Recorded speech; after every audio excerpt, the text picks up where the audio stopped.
Hello, it's Dr. John Aaron Baker, DC, and today I want to talk about a topic that's in the news, and since Father's Day just passed, yesterday actually, it's been on my mind. My father was a World War II veteran, and he was a patient in the VA many years ago, and he received what I would best characterize as horrible treatment, and I had a hard time getting his records, and I saw what I thought was medical malpractice everywhere. But recently we've seen Eric Shinseki, I hope I said that right, have to step down as head of the VA. And now the headlines, and I can show you what the headline says: FBI launches criminal probe of the VA. Yes, boys and girls, the FBI, Department of Justice, has launched a criminal probe of the Veterans Administration. Now, why have they done that? Well, it seems that both sides of the aisle in Congress, Republicans and Democrats, have long been wanting a probe of this agency to occur. And it says I want to quote CNN here. The FBI says it's opened a criminal investigation of the Veterans Affairs Department, which is grappling with a scandal over long waiting lists to provide care and allegations that paperwork was faked to make delays appear shorter. And I think that many years ago, I think that's one reason why they didn't give me my dad's paperwork in a timely fashion, is that they were doctoring it up. In fact, when I looked at the paperwork, as a doctor myself, I saw signs of what I thought, in retrospect, because I wasn't a doctor at the time, were clearly cover-ups, changes in the records to make themselves look better.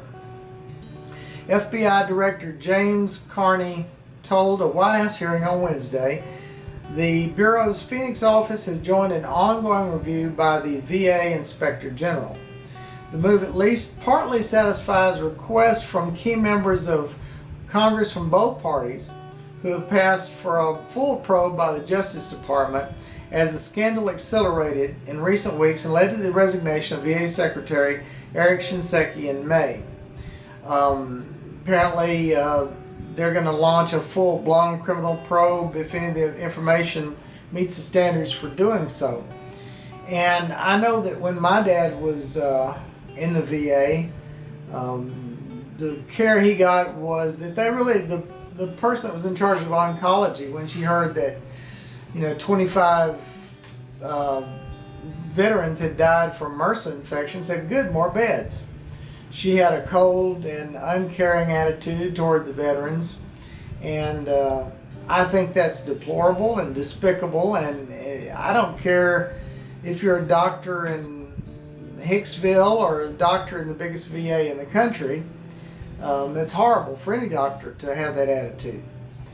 Now, one thing I think they need to look into is the variation of quality of standards from VA to VA. For example, I'm in the East Texas area, and everyone I know that's a veteran who seeks treatment from the VA goes to Shreveport because that's the best one. The way I look at it is there should be a standard set up, just like if you go to McDonald's in Houston or McDonald's in LA, you get the same quality of food, or you get a similar looking storefront. I mean, there has to be standardization so that you can say this is the minimum level of quality. We won't go below that, and people going anywhere in our system should expect that level of quality. Recently, I had a patient that's a veteran that was injured in an accident, and his injuries were not, I repeat, not service related.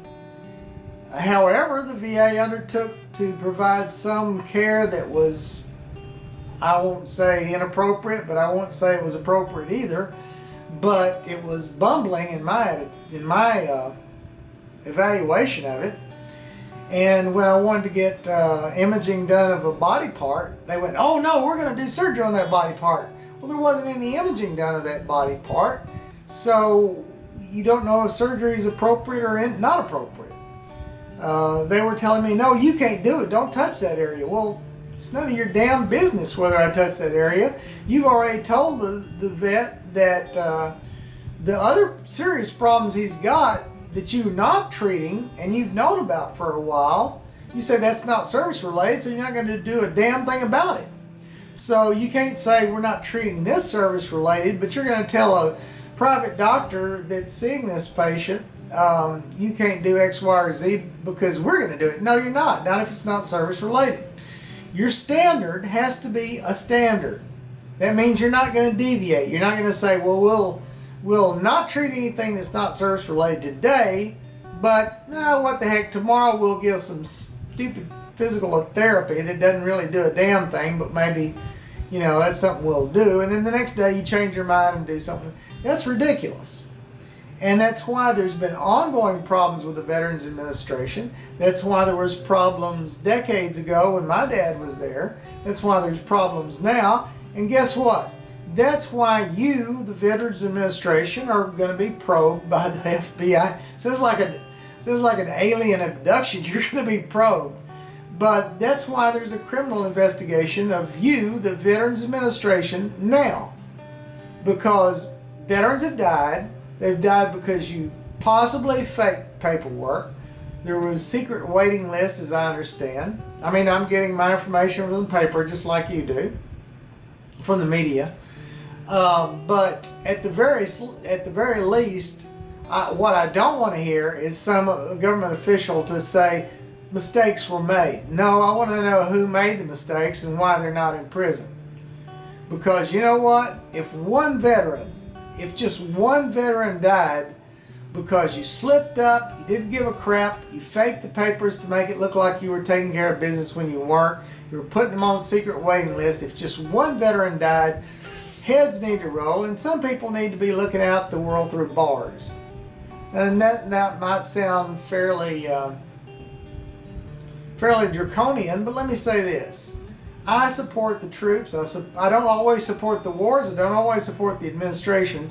But I think if you tell a man or a woman, look, you're putting your life on the line for our country, and they come home paralyzed, they come home missing a limb, missing part of their face, unable to walk, unable to breathe without a respirator, you damn sure deserve to have the best care that can be afforded to them by a grateful nation.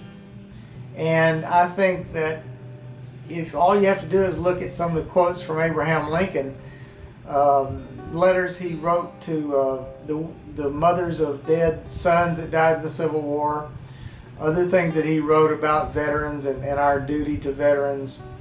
And I, for one, am going to stand up and say I support veterans 100%. And my dad was a veteran, and he deserved the very best care. He didn't get it, and he died.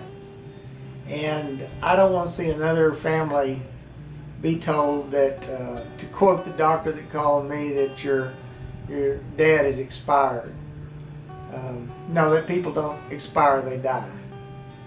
So we need to straighten this whole situation up. And if they say, okay, now you can go to outside providers to get your care, to me what they're saying is, you know what, we're not going to do a damn thing of fixing our system. It's so screwed up we can't even care for the people that are here. So you just go out into the community and see if you can get somebody that will take care of you, because we really don't care and we're really not going to fix this situation. No, it has to be fixed. People who made criminal mistakes, fraudulent mistakes, need to go to jail. And I think the public, me, you, and your neighbor, need to demand that of our government. That insofar as any of our veterans have been harmed because of a lackadaisical, non-caring, fraudulent, haphazard, just a malpractice or negligence on the part of person or persons in the VA, then their punishment needs to fit the crime. So I applaud the FBI for starting a criminal probe. I hope people go to jail if they deserve it. But my main thing is I want veterans taken care of, and taken care of with respect and quickly, and that we provide the highest level of treatment and care that we can, because you know what? in my opinion, they deserve it. So, thanks for listening, and sorry for the rant, but I feel very strongly about the issue. Have a great day. Bye-bye.